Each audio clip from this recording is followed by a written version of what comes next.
Selamat datang. Coba deh, kalau Anda dengar frasa surat panggilan pemeriksaan pajak, apa yang pertama kali kepikiran? Buat banyak orang, rasanya kayak langsung keringat dingin gitu ya. Bayangin proses yang panjang, rumit, penuh ketidakpastian. Nah, hari ini kita mau bahas sesuatu yang mungkin bisa mengubah permainan itu. Kita akan bedah materi soal Peraturan Menteri Keuangan yang baru, PMK 15 tahun 2025, tentang tata cara pemeriksaan pajak.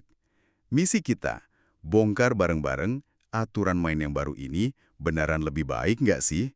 Lebih cepat, lebih adil buat Anda sebagai wajib pajak, atau jangan-jangan malah nambah rumit? Tepat sekali. Keringat dingin itu wajar banget. Soalnya selama ini kan aturannya tuh nyebar di mana-mana. Kadang tumpang tindih. Ada PMK buat PPH, ada lagi buat PPN, PBB juga ada aturannya sendiri.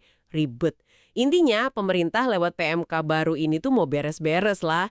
Mau merapikan rumah yang berantakan itu.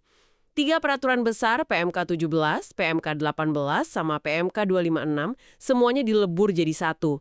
Tujuannya cuma satu, simplifikasi dan kepastian hukum. Biar semua, baik pemeriksa maupun Anda, pegangannya satu buku panduan yang sama. Oke, kata kuncinya simplifikasi.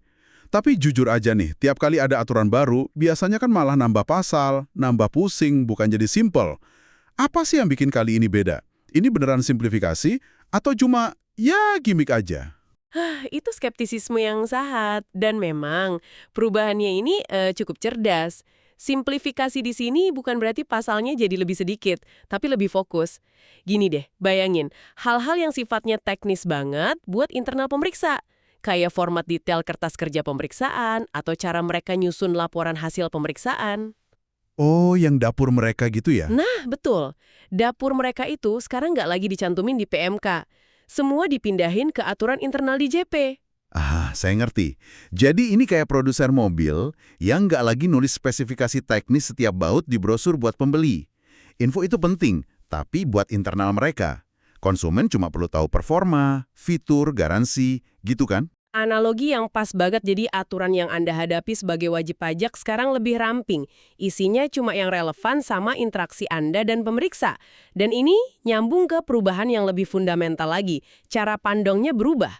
Dulu pemeriksaan itu dibedain berdasarkan di mana lokasinya. Ada pemeriksaan lapangan, ada pemeriksaan kantor. Iya, yang pemeriksanya datang ke kantor kita itu kan. Betul. Nah, sekarang pembedanya itu adalah mengapa pemeriksaan itu dilakukan. Dari di mana jadi mengapa? Wah, kedengarannya filosofis banget. Maksudnya gimana tuh di lapangan? Artinya, fokusnya sekarang ke tujuan. Ada 2 tujuan besar. Satu, menguji kepatuhan, ini yang paling umum. Dan kedua, tujuan lain. Nah, untuk yang menguji kepatuhan ini, sekarang ada 3 rasa pemeriksaan yang beda, disesuaikan sama tingkat risikonya. 3 rasa. Menarik. Apa aja tuh? Pertama, ada pemeriksaan lengkap. Ini kayak full medical check-up. Semua pos di SPT Anda bakal dicek mendalam. Kedua, ada pemeriksaan terfokus. Ini ibaratnya Anda ke dokter spesialis. Cuma satu atau beberapa pos aja, misal PPN doang, tapi pemeriksaannya dalam di area itu. Ketiga, ada pemeriksaan spesifik. Ini kayak konsultasi ringan, cuma 1-2 pos dan pengujiannya sederhana. Biasanya buat konfirmasi data aja. Wah, ini kayak pendekatan medis ya. Nggak semua pasien langsung di-scan MRI seluruh tubuh. Ada yang cukup dicek tensinya, ada yang perlu ronsen, baru ada yang butuh pemeriksaan total. Ini harusnya bikin prosesnya jauh lebih efisien dong ya? Tempat. Tujuannya proporsionalitas. Nggak perlu keluarin meriam besar untuk setiap potensi masalah kecil. Oke, efisiensi itu kan deket banget sama waktu. Nah, ini biasanya yang paling bikin cemas. Proses yang kelamaan itu bisa membunuh bisnis. Benar nggak sih aturannya sekarang jadi lebih cepat? Ini mungkin kabar terbaik dari semua perubahan ini. Pemangkasan waktunya jelas banget. Coba kita bandingin ya. Untuk pemeriksaan lapangan, dulu itu totalnya bisa 8 bulan. 6 bulan pengujian, 2 bulan pelaporan. 8 bulan. Sekarang dipangkas jadi total cuma 6 bulan. Rinciannya, 5 bulan pengujian, 1 bulan pelaporan. Berkurang 2 bulan. Lumayan signifikan itu. 2 bulan lebih cepat itu kedengarannya bagus di kertas, tapi di dunia nyata artinya apa? Buat UMKM atau startup yang cash flow-nya lagi ketat gara-gara diperiksa, 2 bulan itu bisa jadi penentu bisa bayar gaji atau enggak kan? Nah, Anda kena di intinya. Ini bukan cuma angka di kalender, ini soal kepastian bisnis. Sama juga buat pemeriksaan kantor. Dulu 6 bulan, sekarang jadi total 4 bulan. Bahkan buat yang paling simpel yang berdasarkan data konkret, waktunya cepet banget. 10 hari kerja pengujian, 30 hari kerja pelaporan. Nah, ngomongin proses yang ngegantung, biang keroknya seringkali tuh perpanjangan waktu. Dulu kan kayak nggak ada habisnya tuh perpanjangan. Gimana aturan barunya? Di sini nih letak perubahan paling drastisnya. Dulu, untuk kasus kompleks kayak WP migas, perusahaan grup, atau transfer pricing, pemeriksa bisa minta perpanjangan sampai 3 kali. Sekali perpanjangan, 6 bulan. Tunggu, 3 kali 6 bulan, berarti 18 bulan tambahan. Betul, tambahan 18 bulan di luar waktu normal. Gila, hampir 2 tahun. Terus sekarang jadi berapa? Sekarang, perpanjangan itu cuma bisa buat kasus WP Group, transfer pricing, atau ada rekayasa transaksi. Dan durasinya dipersingkat drastis. Cuma 1 kali perpanjangan selama 4 bulan. Titik. Hah? Dari potensi 18 bulan jadi cuma 4 bulan. Ini pemangkasan yang gila-gilaan. Apa ini nggak berisiko? Kasus transfer pricing kan rumitnya minta ampun. Apa waktunya cukup? Jangan-jangan malah jadi buru-buru terus hasilnya nggak akurat. Valid. Dan ini bakal jadi tantangan implementasinya. Aturan ini kayak pedang bermata dua. Di satu sisi, ini maksa pemeriksa buat efisien. Harus fokus dari awal. Di sisi lain, ini juga menekan wajib pajak untuk lebih kooperatif. Kalau nggak, waktu 4 bulan itu habis gitu aja. Dinamikanya jadi berubah. Oke, jadi prosesnya lebih cepat tapi tekanannya juga lebih tinggi buat semua.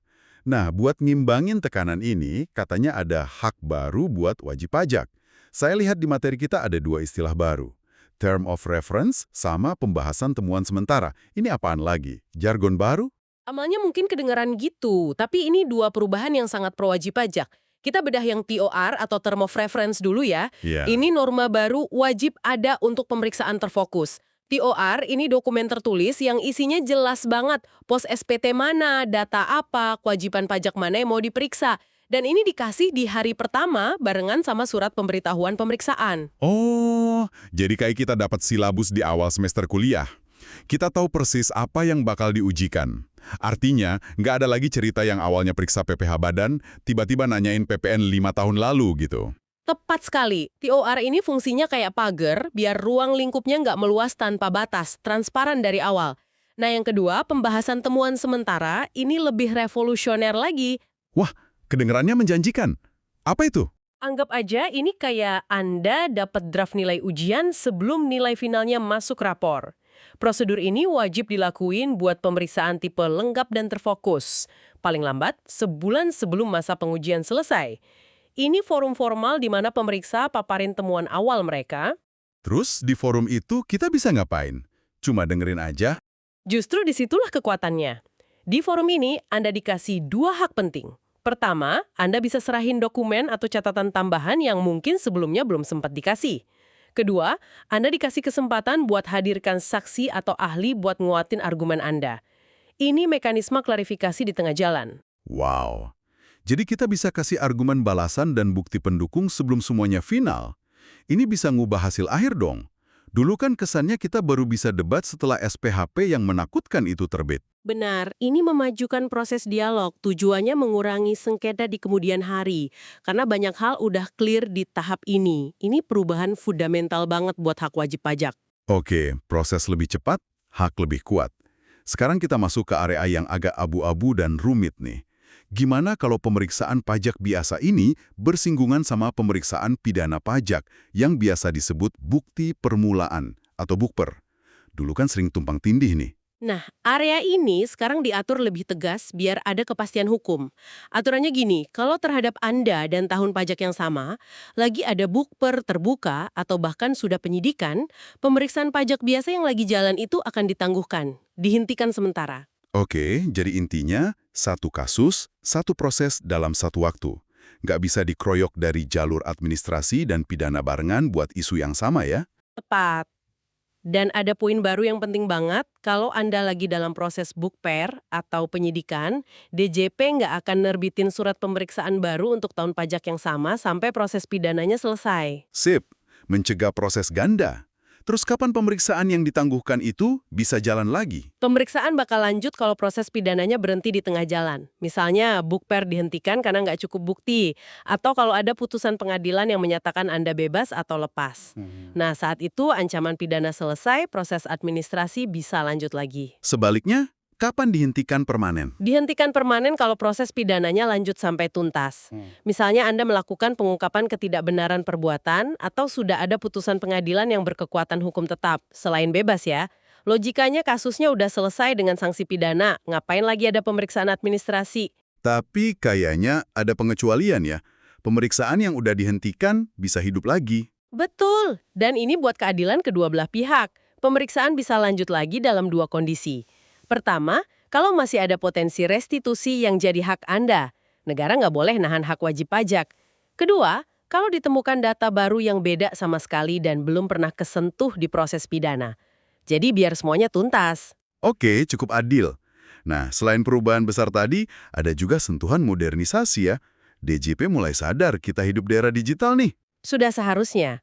Dan PMK ini secara eksplisit mengadopsinya. Pertama, penyampaian dokumen sekarang bisa elektronik, nggak harus fisik lagi. Kedua, pertemuan antara pemeriksa dengan Anda juga bisa daring, lewat video conference. Ini fleksibel banget kan? Bicara soal interaksi, ada satu hal lagi yang krusial, penetapan secara jabatan. Ini kan kartu Asia pemeriksa, kalau WP dianggap nggak kooperatif. Aturannya gimana sekarang? Kewenangan itu masih ada. Kalau wajib pajak nggak kasih buku atau dokumen, pemeriksa memang bisa hitung pajak secara jabatan. Tapi, dan ini kuncinya, PMK baru ini negesin kalau beban pembuktian ada di tangan pemeriksa. Maksudnya gimana tuh? Maksudnya, pemeriksa harus bisa buktiin dan dokumentasiin upaya mereka minta data. Mereka harus bisa nunjukin, ini loh bukti surat permintaan kami, ini bukti kami sudah telepon, ini risalah rapatnya, tapi data tetap nggak dikasih. Jadi nggak bisa lagi asal asumsi, harus ada jejak auditnya. Jadi ada perlindungan dari tindakan sewenang-wenang. Ini bikin keseimbangannya jadi lebih baik ya. Baik kita udah bedah banyak banget. Kalau ditarik benang merahnya nih, PMK 15 tahun 2025 ini ibarat software update besar-besaran buat sistem pemeriksaan pajak. Prosesnya dirancang lebih cepat, antar mukanya lebih transparan dengan adanya TOR, dan ada fitur klarifikasi di tengah jalan. Memahami aturan main baru ini jelas jadi kunci buat navigasi proses pemeriksaan dengan lebih baik dan nggak terlalu cemas lagi. Betul sekali. Di atas kertas, semua ini dirancang untuk menciptakan proses yang lebih adil dan efisien. Sebagai penutup, saya mau tinggalin satu pertanyaan buat Anda renungkan. Dengan adanya prosedur baru kayak pembahasan temuan sementara yang buka ruang dialog lebih awal, pertanyaan besarnya adalah, apakah ruang dialog ini akan secara fundamental mengubah hubungan pemeriksa dan wajib pajak jadi lebih kolaboratif, kayak mitra gitu? Atau sebaliknya, ini justru bakal jadi medan pertempuran argumen baru yang lebih alot, di mana kedua pihak saling mengunci posisi jauh sebelum prosesnya berakhir? Jawabannya baru akan kita lihat nanti di lapangan.